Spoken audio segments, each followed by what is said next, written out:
memisahkan Islam dengan politik. Dengan diayah politik itu kotor, sedangkan Islam itu bersih. Politik Islam bersih itu potong. Tak ada kena-mengena dengan ayat ini. Mereka membawa ajaran yang mengatakan politik suku, agama suku. Politik tak ada hubungan dengan agama. Apa makna politik? Politik dalam bahasa Latin ataupun bahasa Inggeris dan bahasa Barat menyebut politik dan menjadi bahasa Melayu. Bahasa Arab disebut dengan siasah. Politik atau siasah maknanya ialah mentadbir dan memerintah. Dengan makna mentadbir dan memerintah negeri.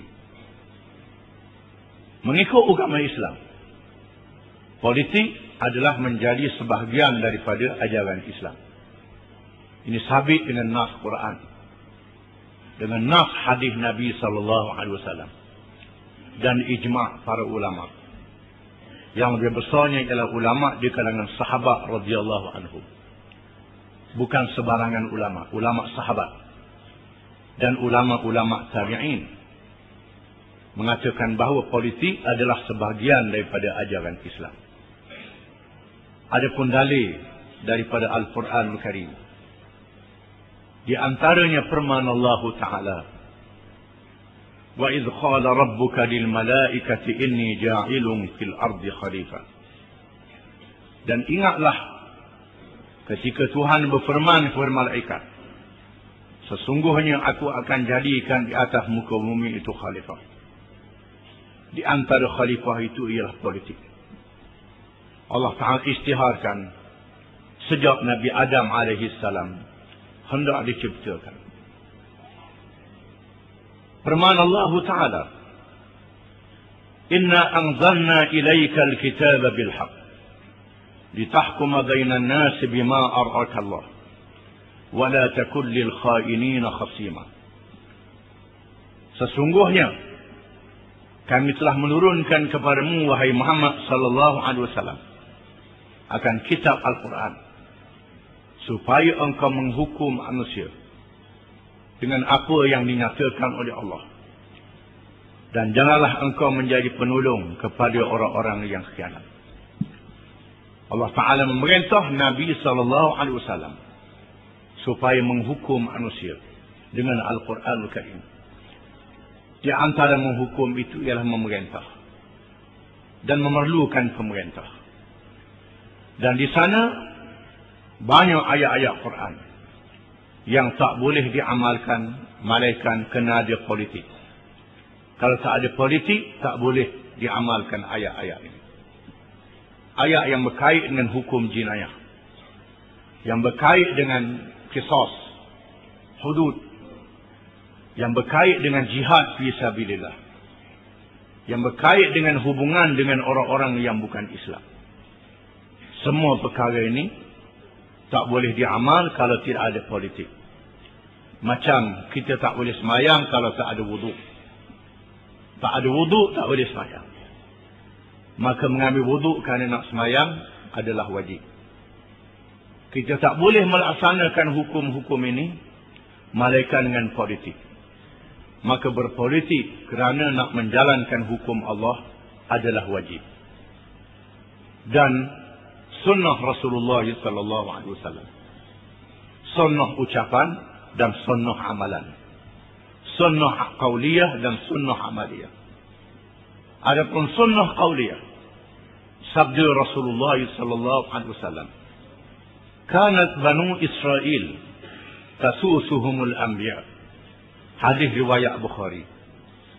Dan adalah kaum Bani Israel yang menjadi pemimpin siasah mereka. Satayasusu siasatan. Ini bahasa Arab.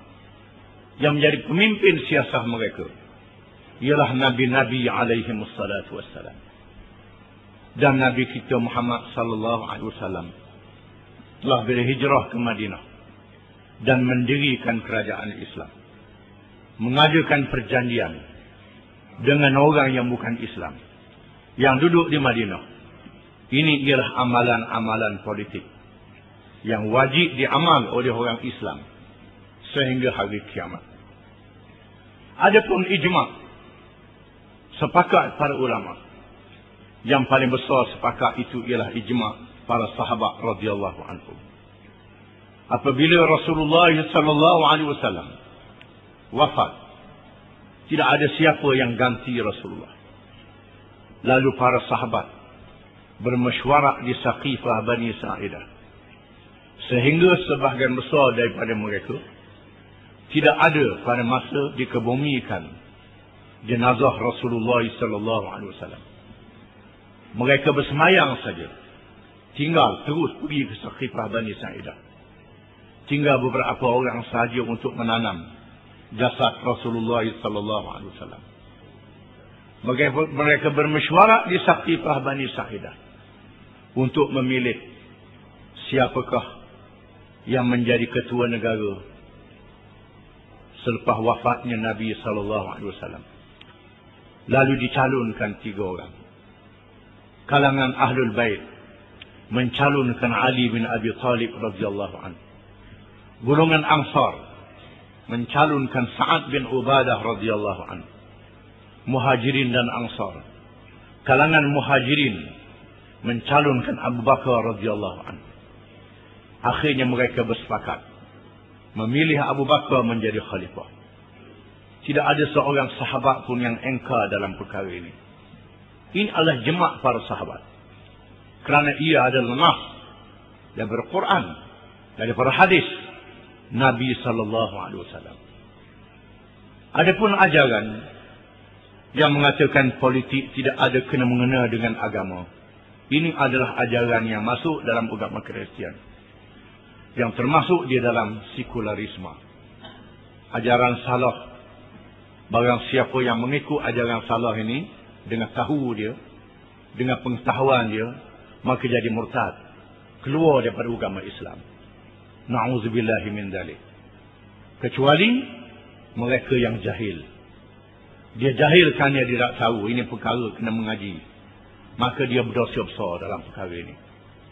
Bila meninggalkan perkara ini, menyebabkan berlakunya kemungkaran yang besar. Penjajah telah menyebarkan ajaran ini di kalangan umat Islam, dan ini menjadi penyakit yang sangat berbahaya. Daripada penyakit inilah orang Islam sanggup mengatakan hukum hudud tak boleh pakai dah, hukum Islam tak sesuai dah. Ini adalah berpunca daripada memisahkan agama dan politik.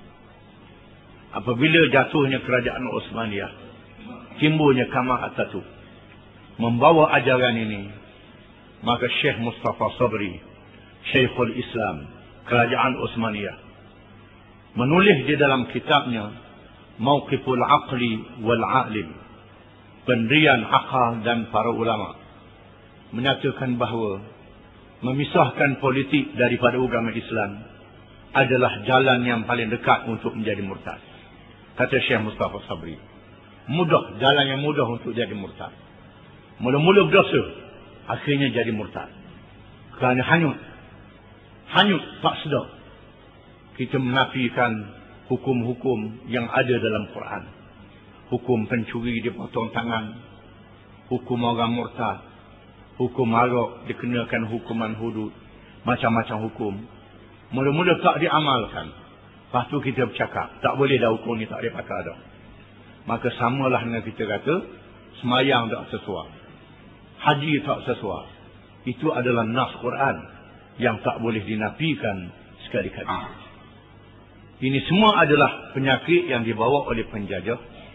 Dan orang Kristian dia tulis dalam kitab Injil, Injil Matta, mengatakan bahawa da' lillah lillah wa ma li qaisar li qaisar.